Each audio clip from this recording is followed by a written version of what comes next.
Selamat pagi, salam sejahtera. Terima kasih Anda bersama dengan saya di Nazlin Unity Channel. Ini ialah laporan terkini yang kita terima yang menggemparkan seluruh Malaysia apabila SPRM mengesahkan bahawa 4 individu telah disiasat SPRM berkait kes Tun Daim. Dengan penemuan dan juga dengan pendedahan ini, adakah Tun Daim makin dalam keadaan kritikal? Dipetik daripada Sabudin.com, 4 individu disiasat SPRM berkait kes Tun Daim. SPRM merekodkan kenyataan daripada 4 individu dalam siasatannya terhadap bekas Menteri Kewangan Daim Zainuddin, Peguam Rajesh Najaran dan Sekropol yang mewakili 4 individu terbabit mengesahkan dalam satu kenyataan media bersama bahawa SPRM memanggil mereka ke ibu pejabat agensi itu di Putrajaya awal hari ini. Keempat-empat individu itu telah dipanggil untuk keterangan mereka, untuk dipanggil bagi merekod keterangan mereka direkodkan mengikut Seksyen 30 Akta SPRM 2009. Keempat-empat mereka sangat bekerjasama dan segera hadir ke ibu pejabat SPRM untuk direkodkan kenyataan mereka walaupun diberi notis kurang daripada 24 jam untuk berbuat demikian, kata kedua-dua peguam itu. Bagaimanapun, kedua-dua peguam itu membidas SPRM sebagai penindasan menyalahi undang-undang dan angkuh. Kedua-duanya memetik insiden pegawai SPRM didakwa melarang mereka menemani anak guam mereka ketika disoal siasat, sekaligus menghalang mereka daripada mewakili dan menasihati anak guam mereka. Apabila ditanya pihak yang mengarahkan peguam beredar, pegawai SPRM mendakwa ia arahan datang daripada pihak atasan. Kedua-dua peguam itu mengingatkan SPRM tentang hak untuk mendapatkan perwakilan undang-undang apabila disiasat oleh Badan Penguatkuasaan adalah asas kepada sistem keadilan jenayah Malaysia. Malaysia kini telah menghubungi Ketua Pesuruhjaya SPRM Azam Baki untuk mendapatkan maklum balas berhubung perkara itu. Pada 21 Disember tahun lepas, SPRM menyita Menara Ilham, sebuah bangunan bernilai komersial tinggi yang terletak di Kuala Lumpur. Bangunan itu dimiliki oleh keluarga Daim dan juga sekutu rapat bekas Perdana Menteri Dr. Mahathir Mohamad. Dipetik daripada Malaysia Kini, dipetik daripada Sabudin.com. Satu komen yang ingin saya bacakan dalam ruangan komen di Sabudin.com ialah apabila salah seorang mereka mengatakan bahawa peguam janganlah mempersoalkan perkara itu, yang dipanggil 4 orang. Ini SOP, bukan peguam yang dipanggil. Peguam nak cari makan, jangan buat bising, kata beliau. Jadi janganlah cuba mencari publicity murahan, kata seorang netizen. Sekian dulu untuk kali ini. Ikuti terus ulasan selepas ini dan kita jumpa lagi. Bye-bye. Selamat malam, salam sejahtera. Terima kasih kerana bersama dengan saya di Nazlin Unity Channel. Habislah Perikatan Nasional dengan bukti terbaru ini, kata netizen. Mahu tumbangkan kerajaan, bukti Perikatan Nasional kemeruk kuasa. Tindakan Perikatan Nasional PN yang terus-menerus mahu mengambil alih kerajaan membuktikan mereka sebenarnya kemeruk untuk kembali berkuasa selepas gagal pada pilihan raya PRU 15 lalu. Timbalan Ketua Penerangan UMNO Kelantan, Nur Hariri Mohamed Nur berkata, usaha itu dibimbangi boleh mencetuskan ketidakstabilan politik sekaligus merugikan kerajaan dan negara. Sampai bila kita nak hidup begini, suasana politik tidak stabil? Saya rasa rakyat sudah penat untuk berdepan dengan percaturan politik gila kuasa, kata beliau. Saya sarankan PN supaya menghormati keputusan yang telah dibuat oleh rakyat pada PRU 15, katanya ketika dihubungi utusan Malaysia di sini hari ini. Ketua UMNO bahagian Pasir Mas itu memberitahu, pembangkang sepatutnya memainkan peranan semak dan imbang dengan lebih tuntas dalam membina semula negara selepas pandemik COVID-19. Katanya, pembinaan semula negara itu penting bagi memastikan kesejahteraan rakyat terus terbela. Fokuslah kepada kerja. Jangan asyik mahu berpolitik. Rakyat sedang memerhati. Jika nak tukar kerajaan, tunggulah PRU 16, kata beliau lagi. Beri ruang kepada kerajaan perpaduan untuk menjalankan tanggungjawab. Bersikap gentleman, jangan sibuk mahu tebuk atap, ujarnya lagi. Nur Hariri turut mengingatkan Perikatan Nasional supaya memberikan tumpuan kepada pentadbiran di 4 negeri yang dimenangi mereka daripada sibuk mahu menumbangkan kerajaan. Rakyat Kelantan, Kedah, Terengganu dan Perlis memberikan kemenangan besar kepada Perikatan Nasional. Jadi, bekerjalah untuk masyarakat, katanya. Utusan Malaysia semalam melaporkan Ketua Pengarah Pilihan Raya PN Datuk Seri Muhammad Sanusi Mat Noor memberi bayangan usaha mengambil alih kerajaan secara demokrasi tidak pernah dihentikan oleh pembangkang. Beliau mendakwa selagi mana usaha itu tidak membelakangkan perlembagaan, proses tersebut tidak ada halangan untuk dilakukan, tambahan pula dengan kelompangan yang ada pada Akta Anti Lompat Parti. Malah, Menteri Besar Kedah itu turut mengesahkan kenyataan Timbalan Perdana Menteri Datuk Seri Dr. Ahmad Zahid Hamidi yang mengakui wujud tentang rancangan yang dipanggil Langkah Dubai itu di utusan. Maka mahu tumbang kerajaan adalah bukti Perikatan Nasional kemeruk kuasa. Dengan bukti terkini ini, netizen menulis habislah Perikatan Nasional. Sekian dulu untuk kali ini. Jangan lupa tinggalkan komen anda, tekan butang subscribe. Malaysia kita punya, kita jaga sama-sama cintai Malaysiaku. Bye-bye. Selamat malam, salam sejahtera. Terima kasih karena bersama dengan saya di Nazilin Unity Channel. Baru-baru ini tular dan heboh tentang RM 700 juta dana untuk promosi. Sehingga kan ianya telah pun disiasat oleh SPRM. Bayangkan saudara-saudara sekalian, sebelum saya teruskan ulasan dan laporan ini, bayangkan berapa jumlahnya 700 juta ringgit itu. Hampir 1 bilion. Digunakan untuk apa? Untuk promosi. Promosi apa? Nanti kamu dengar ulasan atau laporan berita ini. Namun demikian, saya nak coba membuka sedikit pemikiran kita. 700 juta tuh kalau digunakan untuk pembangunan sesuatu negeri cukup banyak boleh dibuat. Kalaulah itu dihantar ke sebuah daerah yang miskin, pasti ia dapat membangun beberapa sekolah, jalan raya dan mungkin sebuah hospital. Tapi apakan daya, dana 700 juta itu telah pun digunakan. Hari ini disahkan dana 700 juta ringgit. Beberapa bekas pemimpin kerajaan akan dipanggil SPRM. Beberapa bekas pemimpin kerajaan akan dipanggil selepas selesai semakan dokumen berhubung isu membabitkan penggunaan wang sebanyak 700 juta ringgit bagi tujuan promosi dan publicity untuk menghebahkan pencapaian kerajaan dalam tempoh tahun 2020 hingga tahun 2022. Bayangkan saudara-saudara sekalian, 700 juta ringgit digunakan untuk promosi dan publicity semata-mata menghebahkan pencapaian kerajaan sebelum ini. Ketika Anwar Ibrahim mengumumkan satu peruntukan untuk kerajaan Madani bagi tujuan yang hampir sama seperti ini, kalau anda ingat hanya 100 juta, ramai orang mengecam, tapi rupa-rupanya mereka lupa ada 700 juta untuk kerajaan sebelumnya.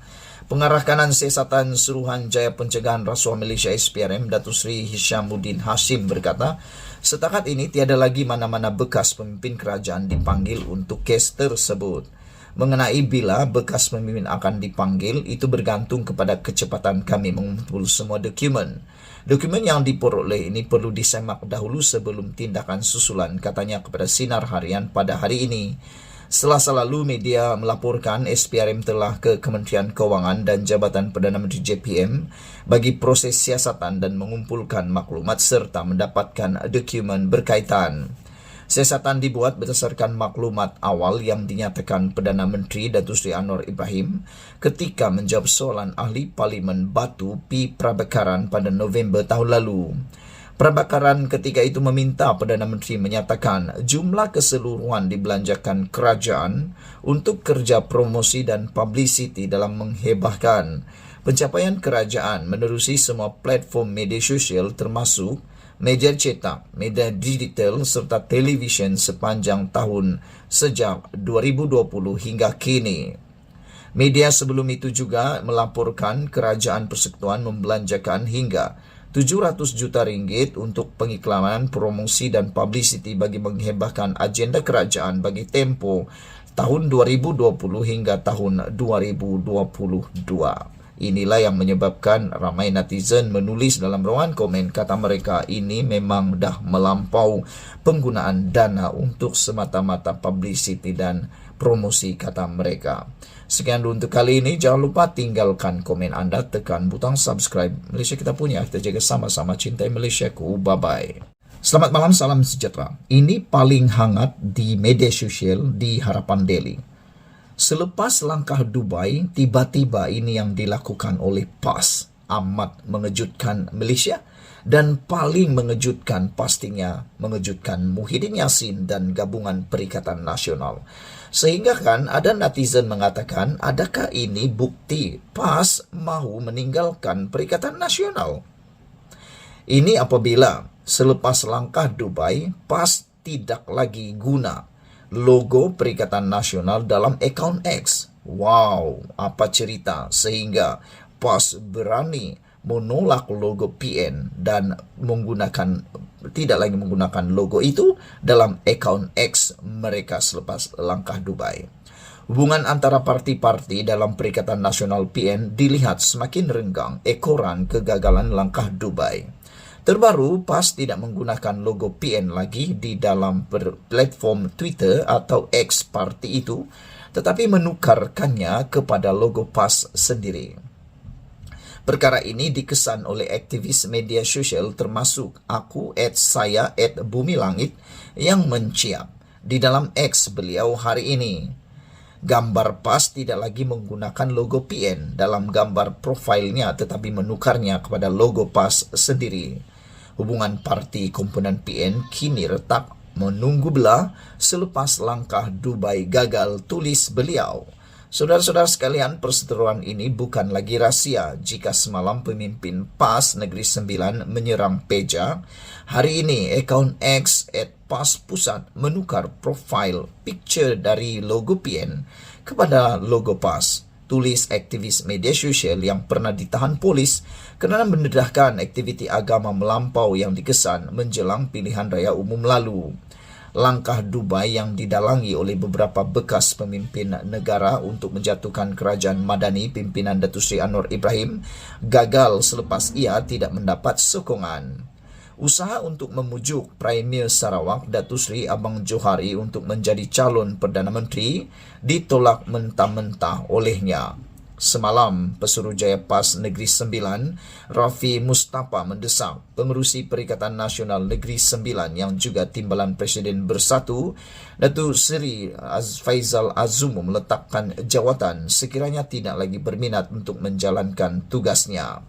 Beliau yang juga Timbalan Pengerusi Perikatan Nasional PN Negeri Sembilan itu berkata, ini kerana bekas Menteri Besar Perak itu dilihat tidak memainkan peranannya sebaik mungkin selepas berakhirnya pilihan raya negeri PRN Ogos lalu. Kalau beliau rasa sudah tidak lagi berminat untuk teruskan tugasnya sebagai pengerusi PN, sebaiknya serahkan segera kepada tokoh lain yang barangkali lebih sesuai dan dekat dengan Negeri Sembilan. Lagipun ketika beliau ambil alih jawatan itu pun, memang ada suara-suara yang tidak berpuas hati mempersoalkan kenapa melantik orang luar sedangkan ada saja tokoh dari Bersatu di negeri ini, katanya kepada Sinar Harian bagi mengulas dakwaan yang Ahmad Faizal Azumu seperti menghilangkan diri selepas PRN. Beliau yang merupakan Pesuruhjaya PAS Negeri Sembilan menyerahkan perkara itu kepada pucuk pimpinan Perikatan Nasional, namun berharap ia dapat diselesaikan dengan segera demi menjaga imej gabungan itu di Negeri Sembilan. Dengan persoalan dan ulasan hebat ini, dua persoalan penting, iaitu pertama, adakah dengan ini PAS akan keluar daripada Perikatan Nasional? Dan yang kedua, dengan ini Faizal Azumu pula akan dipecat oleh Muhyiddin Yassin. Anda tolong bantu jawab dua soalan itu. Sekian dulu untuk kali ini. Jangan lupa tinggalkan komen Anda, tekan butang subscribe. Malaysia kita punya, kita jaga sama-sama, cintai Malaysiaku. Bye-bye. Selamat malam, salam sejahtera. Terima kasih kerana bersama dengan saya di Nazlin Unity Channel. Habislah Perikatan Nasional bulan Februari ini. Berkuburlah Perikatan Nasional. Ini apabila daripada Malaysia kini, sebarang langkah jatuhkan kerajaan akan ternokta Februari ini. Apa cerita? Sehingga netizen kata memang Perikatan Nasional tidak akan mampu bernafas lagi selepas Februari ini. Sebarang langkah maupun usaha untuk menjatuhkan kerajaan pimpinan Perdana Menteri Anwar Ibrahim akan ternokta Februari ini selepas Sultan Johor menjadi yang di-Pertuan Agong. Penganalisis sosiopolitik dari Universiti Malaya UM Dr. Abdul Mukit Muhammad yakin selepas kegagalan langkah Dubai, parti politik akan lebih realistik dalam mengatur sebarang gerakan selepas ini. Saya rasa selepas daripada kegagalan langkah Dubai ini, saya rasa parti-parti politik atau politikus sudah pun mula bersifat realistik dan juga lebih berhati-hati untuk menggerakkan gerakan yang sama, terutamanya selepas ini kita akan ada yang di-Pertuan Agong dari Johor.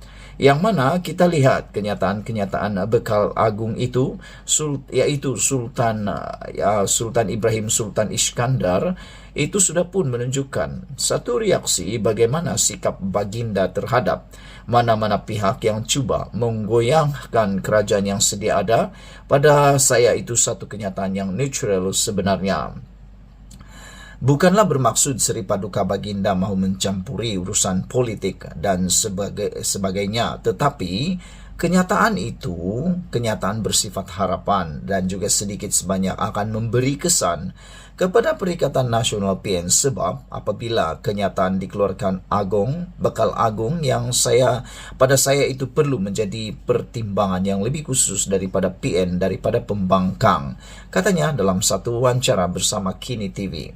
Sebelum ini kita sudah mendengar titah bakal yang di Pertuan Agong mengatakan bahawa beri peluang kepada Anwar Ibrahim untuk menjalankan tugas. Selain daripada itu, Baginda Bakal Agung juga telah pun menyatakan bahawa beliau tidak akan melayan karena 222 ahli politik, ahli parlimen Malaysia berbanding 33 juta rakyat Malaysia. Baginda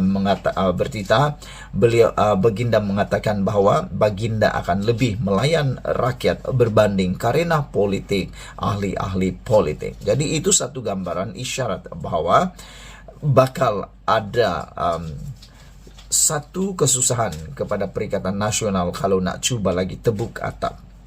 Katanya, melalui langkah Dubai, jelas pembangkang gagal kerana mereka sering melakukan propaganda yang memainkan isu sama. Abdul Mukit berkata, PN seharusnya menunggu sehingga pilihan raya umum akan datang. Jika berhasrat mahu menjatuhkan kerajaan, seandainya kerajaan gabungan itu gagal menjalankan tugas pada rakyat, seandainya kerajaan PH atau kerajaan perpaduan tak mampu menyelesaikan isu rakyat dengan baik, tunggu pilihan raya umum. Sebab itu proses yang terbaik untuk memilih pemimpin, untuk memilih kerajaan. Kalau tidak, kita akan mengulangi kesilapan yang sama dan kita akan sentiasa ke belakang, katanya lagi. Semalam Ahmad Zaid Hamidi mengesahkan memang wujud gerakan mahu menjatuhkan kerajaan digelar langkah Dubai seperti dilaporkan beberapa hari lalu. Bahkan timbalan Perdana Menteri itu mendakwa gerakan berkenan bukan saja didalangi pemimpin dari parti pembangkang, bahkan turut disertai individu tertentu dari blok kerajaan. Bagaimanapun, Anwar Ibrahim memilih untuk tidak mengambil pusing mengenai rancangan sulit yang dinamakan langkah Dubai itu untuk menggulingkan kerajaan baru-baru ini. Sambil mengakui menyedari rancangan seumpama itu, dia sebaliknya berkata tumpuan kerajaan adalah untuk membangunkan negara. Semalam juga Menteri Besar Kedah Muhammad Sanusi Maknur mengakui wujud gerakan menjatuhkan kerajaan, namun bukanlah langkah Dubai, sebaliknya langkah coket. Kata Muhammad Sanusi, mereka hanya perlu bermesyuarat di Kuala Lumpur bagi menjatuhkan kerajaan Anwar. Bagi pensyarat Akademi Pengajian Melayu UM, Dr. Awang Azwan Awang Pawi pula, langkah Dubai hanyalah sekadar idea di kedai kopi di negara Emiria Arab Bersatu itu. Menurutnya, fokus utama pada bulan Januari ini adalah kepada peralihan yang di Pertuan Agong, bukannya pertukaran kerajaan. Walaupun sebenarnya fokus pada bulan Januari ini bukan fokus peralihan kerajaan perpaduan. Sebaliknya satu fokus peralihan yang di Pertuan Agong yang lalu dengan Agong yang baru pada 1 Februari ini fokus utama dalam kerajaan. Yang memastikan peralihan tersebut berjalan lancar dan pelbagai perkara yang dirancang. Saya kira ia merupakan idea kedai kopi di Dubai. Saya kira begitu sahaja. Idea itu idea besar, perancangan sangat besar. Tetapi dari segi pelaksanaan, tindakan tersebut tidak dapat dilakukan atau mustahil untuk dilakukan. Mereka kena sedar, apa-apa nak menumbangkan kerajaan, satu, ia perlu melalui parlimen di Dewan Rakyat. Seperti undi tidak percaya seumpamanya, itu yang pertama. Yang kedua, sekarang ini ada akta anti lompat parti yang menyekat daripada pergerakan yang sangat berleluasa seperti sebelum pembentukan akta lompat parti. Yang ketiga, kita lihat UMNO mempunyai akar umbi. UMNO mempunyai akur janji dan perjanjian mereka sendiri. Apabila ahli parlimen mereka keluar, seumpamanya mereka kena bayar RM100 juta ringgit, tak mungkin itu dilakukan oleh ahli parlimen UMNO, katanya. Jelasnya 100 juta ringgit Malaysia itu adalah satu jumlah yang besar dan tiada wakil rakyat yang mahu menunjukkan mereka mempunyai wang sebanyak itu semata-mata untuk berpaling tadah dari kerajaan. Apatah lagi jika gerakan mereka berpaling tadah tidak berjaya, ia akan menyebabkan masa depan politik mereka itu semakin gelap, tambah beliau lagi. Bagi penganalisis politik dan geostrategis Dr. Azmi Hassan pula, langkah Dubai sebenarnya digerakkan oleh pemimpin UMNO yang anti kepada kepimpinan Presiden UMNO. Langkah ini tak logik dalam keadaan sekarang bersatu, ahli parlimen sendiri pun tak nak sokong. Kalau kata langkah ini berpunca dari PAS, juga tidak. Kerana PAS tidak akan memulakan sesuatu dalam hal pertukaran kerajaan persekutuan. Tapi apa yang saya dapat baca, ura-ura sendiri yang ada di sana adalah dari ahli UMNO sendiri, yang selama ini tidak sealiran dengan Presiden UMNO sendiri, katanya kepada Malaysia Kini. Jelas Azmi agak bingung memikirkan langkah yang diambil kumpulan itu, kerana mereka sedar sukar untuk berbuat demikian kerana telah ada perjanjian dimeterai dengan parti. Saudara-saudara sekalian, beberapa komen daripada netizen berkait isu ini di ruangan komen Malaysia Kini. Pembangkang sekarang katanya sudah mati akal. Kenapa tak tunggu PRU 16? Kenapa masih tak sabar? Kerajaan sekarang juga lebih baik dari yang sebelum, kata netizen A1976. Red Patriot kata Dr. Azmi nampaknya macam nak defense sangat, kata dia. Dia tahu sangat ke tingkah laku dan strategi licik pemimpin PAS. Bukankah PAS yang selalu dan sentiasa bercakap mereka akan teruskan usaha terbuka tap? Selepas PRU 15 lepas pun, Presiden mereka selalu sentuh soal nak tumbangkan Perdana Menteri ke-10. Apakah yang menyebabkan beberapa ahli parlimen pembangkang dari Bersatu dan 2 orang ahli parlimen UMNO berani menggerakkan langkah Dubai yang akhirnya gagal itu? Kerana mereka tahu PAS menyokong usaha itu. Kalau benar PAS tidak terlibat atau tak menyokong merasuah, ahli parlimen sudah beralih sokongan. Kenapa tidak buat kenyataan terbuka mengutuk tebuk atap melalui perbuatan merasuah atau menjanjikan jawatan atau ganjaran besar kepada ahli parlimen kerajaan untuk beralih sokongan? Itu soal Red Patriot 2782.